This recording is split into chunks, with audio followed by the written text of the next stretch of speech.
semakin panas. Teman-teman, inilah saatnya kita berkata jujur.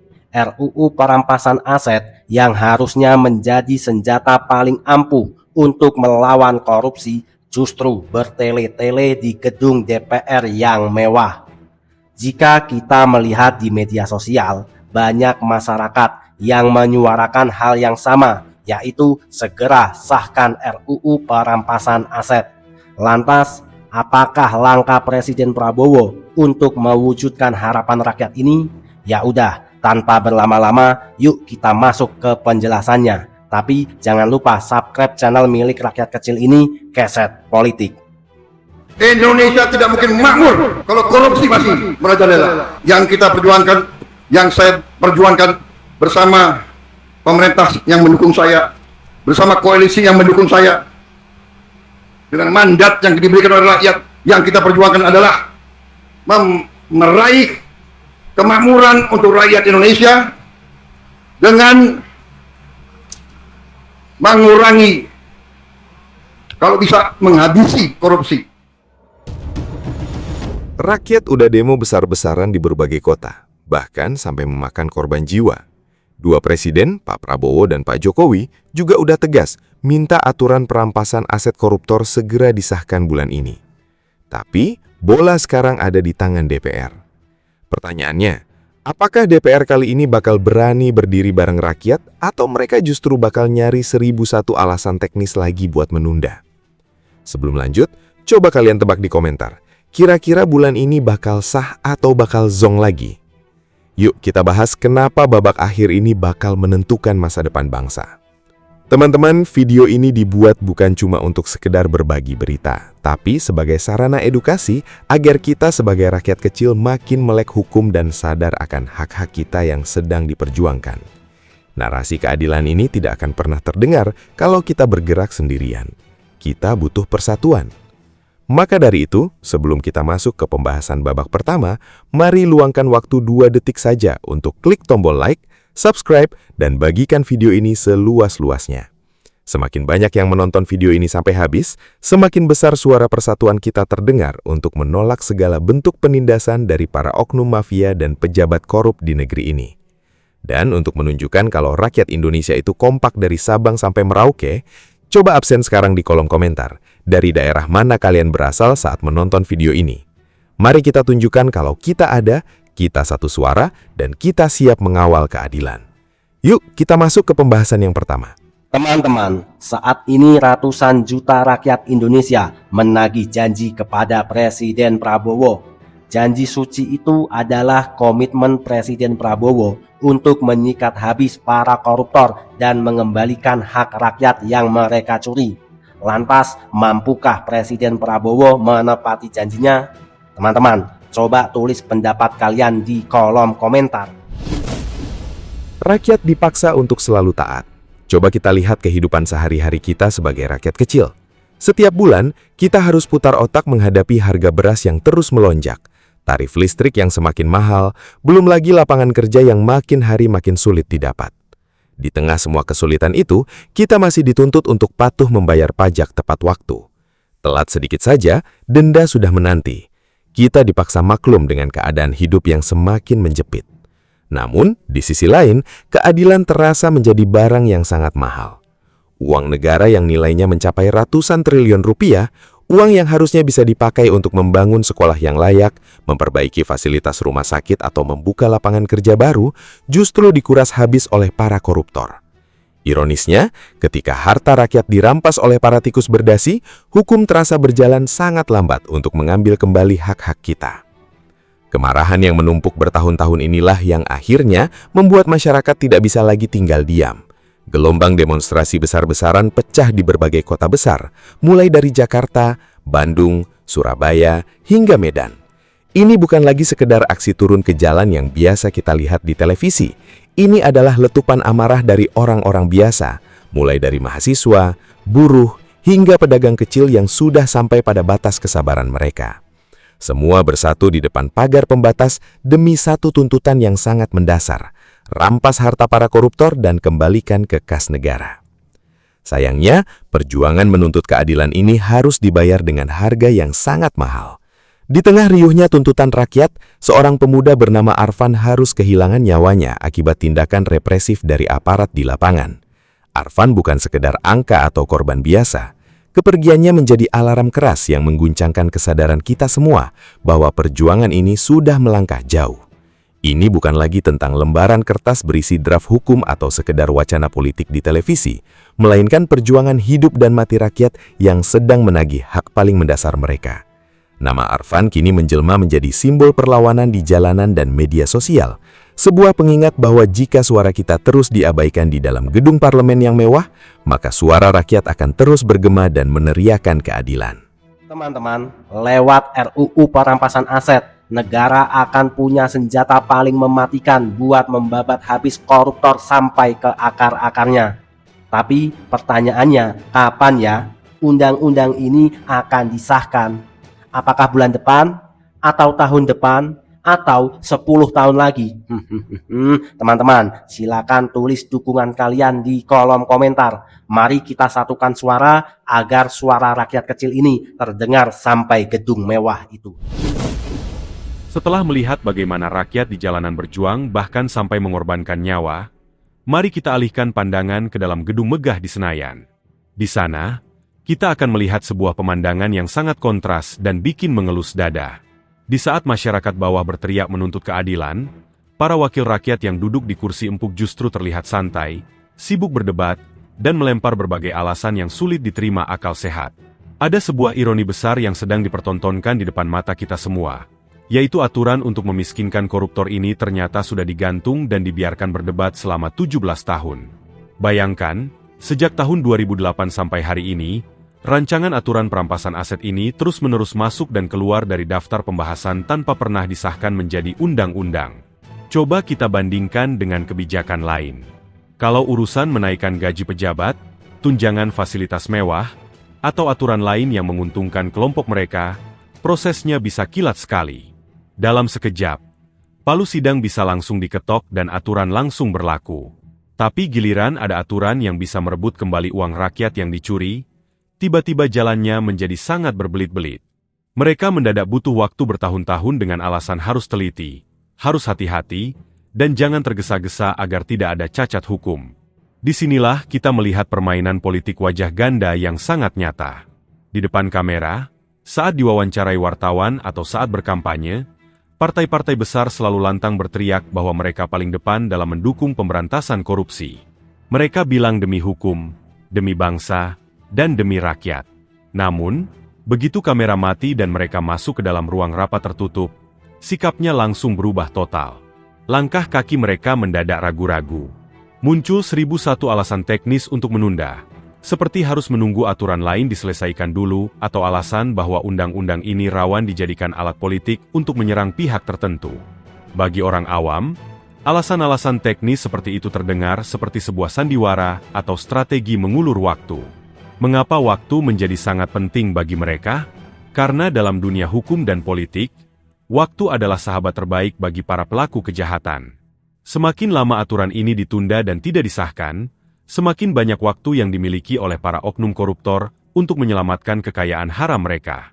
Mereka bisa memindahkan uangnya ke luar negeri, mengubah nama kepemilikan aset atas nama orang lain, mencuci uangnya melalui berbagai bisnis, atau bahkan menghilangkan jejaknya sama sekali sehingga tidak bisa dilacak lagi. Pertanyaan besarnya yang membuat kita semua curiga adalah, siapa sebenarnya yang sedang ketakutan dengan aturan perampasan aset ini? Kalau mereka bersih dan benar-benar bekerja untuk kepentingan rakyat, harusnya tidak ada alasan untuk takut atau menolak.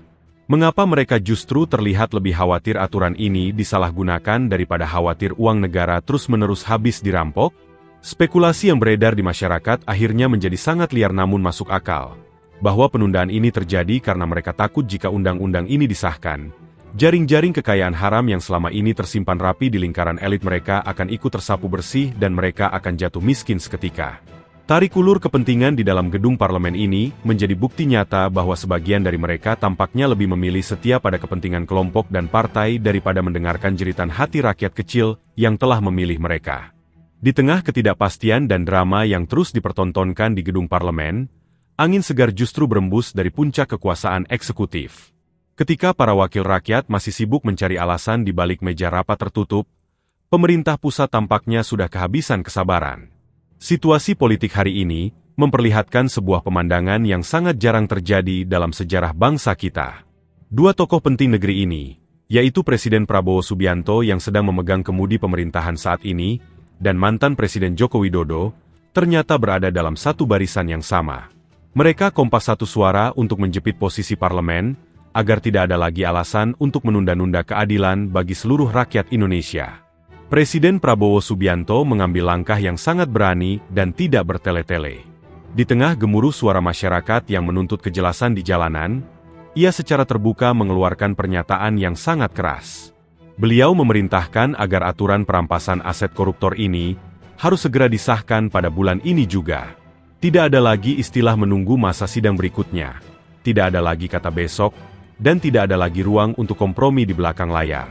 Sikap tegas ini diambil karena pemerintah menyadari betul bahwa penyakit korupsi di negeri ini sudah berada pada stadium yang sangat parah.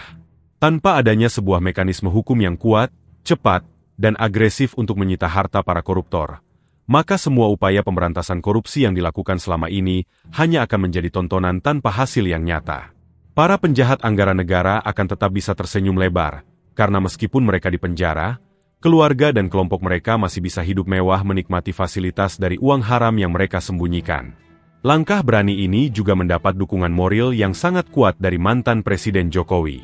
Beliau yang telah memimpin selama 2 periode sebelumnya kembali menyuarakan pentingnya aturan ini bagi masa depan ekonomi bangsa. Dari kacamata pengalaman beliau, tanpa adanya undang-undang perampasan aset yang jelas, negara akan selalu kalah cepat dengan taktik para koruptor.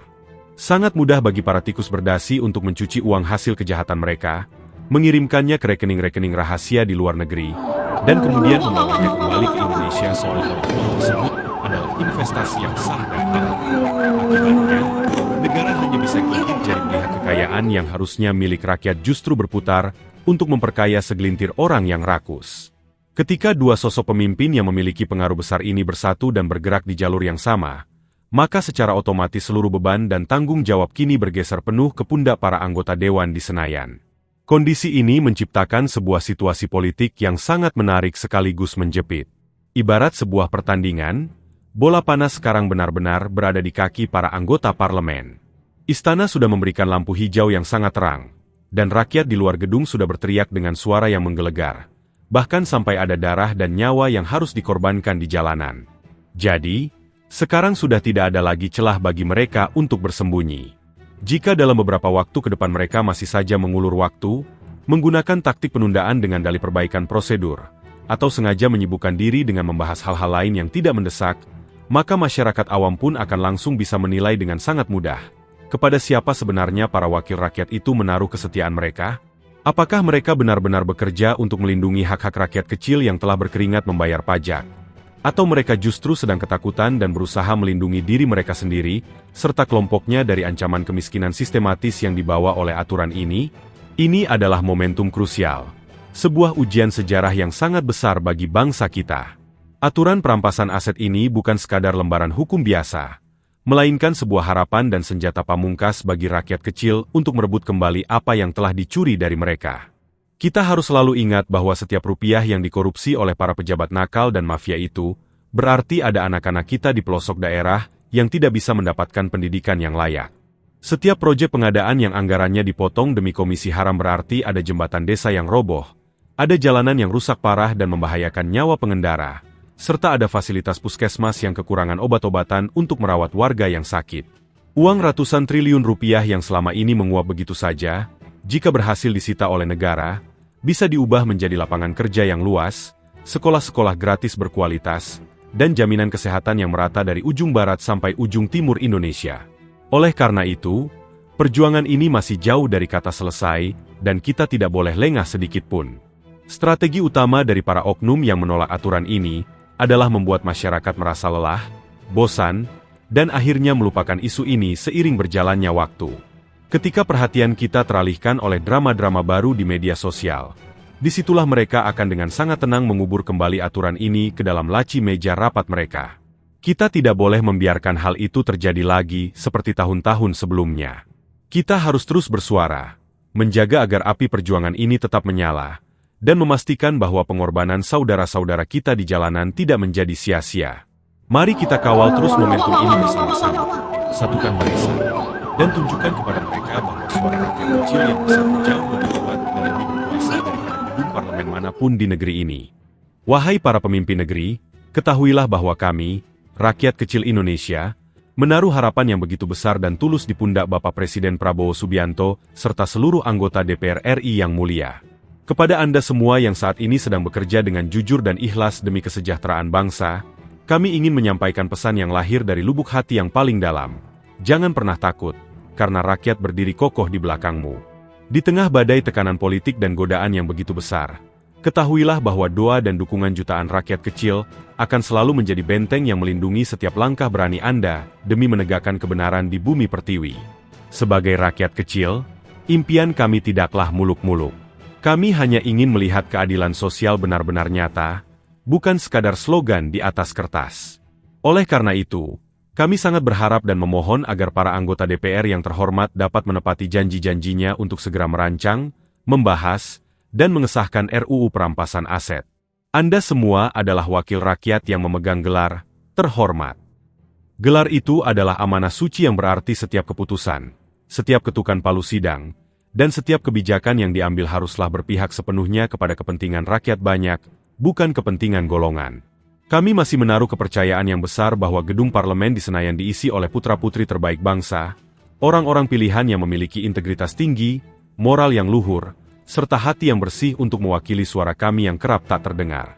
Kami sangat mencintai DPR RI, dan cinta itu kami wujudkan lewat harapan agar lembaga ini menjadi wadah bagi orang-orang jujur yang bersih dari segala macam praktik lancung. Di saat yang sama, kami juga berdiri tegak memberikan dukungan penuh kepada Presiden Prabowo Subianto dalam misi sucinya menumpas para koruptor dan komplotan mafia yang selama ini dengan tega memaling uang rakyat. Kami rindu melihat Indonesia yang bersih, di mana kekayaan alam dan anggaran negara benar-benar kembali ke tangan rakyat untuk membangun fasilitas publik yang layak. Kepada para ketua umum partai politik, para menteri, dan seluruh jajaran elit pejabat yang terhormat, kami mengetuk pintu hati Anda semua. Singkirkanlah ego kelompok.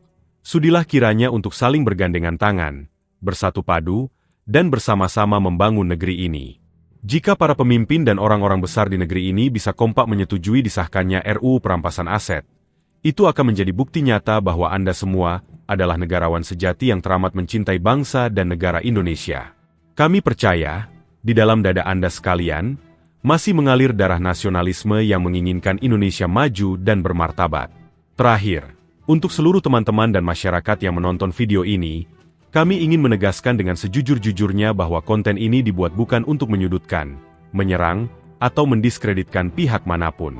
Tujuan utama kami murni untuk mengedukasi masyarakat, serta menggaungkan kembali suara-suara rakyat kecil yang sedang merindukan keadilan di negerinya sendiri. Kita hidup di era informasi yang sangat cepat, oleh karena itu, mari kita menjadi rakyat yang cerdas. Jangan pernah kita mencaci maki siapapun. Jangan mudah terprovokasi oleh isu-isu yang memecah belah. Dan jangan biarkan kedamaian kita dirusak oleh kebencian. Kita adalah satu bangsa, satu bahasa, dan satu tanah air. Mari kita kawal perjuangan ini dengan cara yang terhormat, penuh kedewasaan, dan selalu mengedepankan persatuan nasional.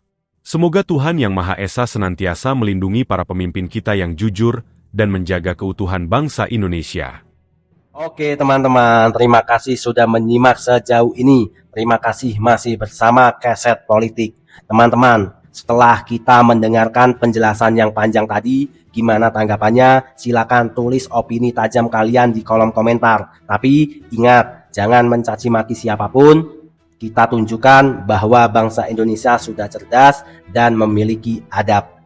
Teman-teman, sekarang saatnya kita beropini, kita ngobrol cantik sambil minum kopi. Kita minum kopi dulu teman-teman. Alhamdulillah. Teman-teman, perjuangan untuk mengesahkan undang-undang perampasan aset bukan lagi sekedar urusan hukum di atas kertas. melainkan soal harga diri dan kelangsungan hidup kami sebagai rakyat kecil. Di saat masyarakat bawah harus bekerja keras, harus memutar otak menghadapi harga kebutuhan pokok yang terus menaik, dan harus patuh membayar pajak tepat waktu, sangat melukai rasa keadilan jika uang negara ratusan triliun rupiah justru dikuras habis oleh para koruptor dan mafia. Kami melihat adanya kontras yang sangat besar. Mengapa aturan yang menyangkut kepentingan rakyat atau pemiskinan koruptor bisa tertunda hingga 17 tahun sejak tahun 2008. Sementara aturan yang lain teman-teman yang menguntungkan kelompok elit bisa disahkan dengan cepat. Alasan-alasan teknis dan prosedur yang sering disampaikan di parlemen kini terdengar seperti strategi mengulur waktu di mata orang awam seperti kita ini. Padahal teman-teman, waktu yang tertunda adalah kesempatan bagi oknum untuk menyelamatkan dan mencuci uang hasil kejahatan mereka. Namun teman-teman, di tengah situasi yang menjepit ini, muncul sebuah harapan besar. Sikap tegas dari Presiden kita, Presiden Prabowo, yang menginstruksikan pengesahan aturan ini tanpa ditunda-tunda lagi. Bersama dengan dukungan dari mantan Presiden Jokowi, adalah momentum langka yang harus didukung penuh oleh kita sebagai rakyat. Ketika pihak eksekutif sudah satu suara dan rakyat di jalanan sudah bersuara, bahkan sampai mengorbankan nyawa seperti saudara kami Arfan yang beberapa bulan lalu harus merenggut nyawa saat melakukan demonstrasi. Teman-teman, semoga tidak ada kekecewaan untuk rakyat yang sekian kalinya. Sebagai rakyat, kami mencintai kedamaian. Kami masih ingin percaya bahwa DPR adalah lembaga yang terhormat yang diisi oleh putra-putri terbaik bangsa yang memiliki moral dan integritas. Kami ingin tidak ada yang mencaci maki siapapun, tidak ada yang menyudutkan siapapun. Kami hanya ingin mengetuk pintu hati para ketum-ketum partai dan seluruh pejabat yang terhormat untuk bersatu, menyingkirkan kepentingan golongan dan mengesahkan RUU perampasan aset demi mengembalikan kekayaan negara untuk kesejahteraan rakyat. Teman-teman, mari kita menjadi masyarakat yang cerdas.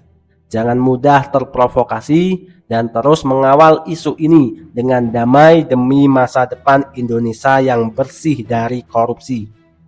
Jika para pemimpin kita jujur dan berani, jangan pernah takut karena seluruh rakyat Indonesia berdiri kokoh di belakang para pemimpin yang berani, yang bersih, yang tulus bekerja untuk rakyat.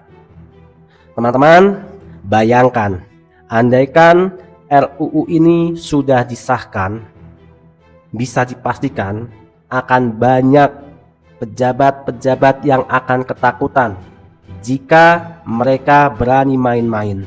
Oleh karena itu, dengan adanya undang-undang ini bisa dipastikan akan mengurangi pelaku-pelaku korupsi. Apabila masih ada, mereka pun hartanya bisa disita dan aset negara akan kembali. Teman-teman, rakyat Indonesia hanya ingin keadilan. Kita membayar pajak, tapi kami ingin pajak itu digunakan untuk rakyat kembali dalam wujud fasilitas yang baik. Tidak ada lagi jalan yang jelek di pelosok desa. Tidak ada lagi sekolahan-sekolahan yang jelek. Tidak ada lagi puskesmas yang kehabisan obat. Kami ingin bangsa Indonesia, anak-anak bangsa Indonesia bisa semuanya sekolah secara gratis. Uangnya itu ada teman-teman. Negara kita adalah negara yang sangat kaya raya. Seperti yang dikatakan oleh Presiden kita Prabowo, negara Indonesia memiliki kekayaan alam yang dijual oleh para pengusaha. Tapi ada kasus under invoicing. Dan selama 34 tahun Diduga negara mengalami kerugian hampir 16.000 triliun. Bayangin teman-teman, uang sebanyak itu bisa untuk melunaskan semua hutang negara kita. Uang sebanyak itu bisa buat membangun jalan dimanapun, membangun sekolah, membangun puskesmas, membangun rumah sakit di seluruh penjuru Indonesia. Semoga kedepannya Indonesia tambah baik. Mari kita gaungkan narasi persatuan. Dan teman-teman jangan lupa dukung channel ini selalu berkembang. Channel ini bernama Keset Politik. Dukung dengan cara subscribe, like, komen. Dan jangan lupa bagikan video ini agar kita memiliki gerakan yang lebih besar. Terima kasih, sampai bertemu di video selanjutnya. See you next time.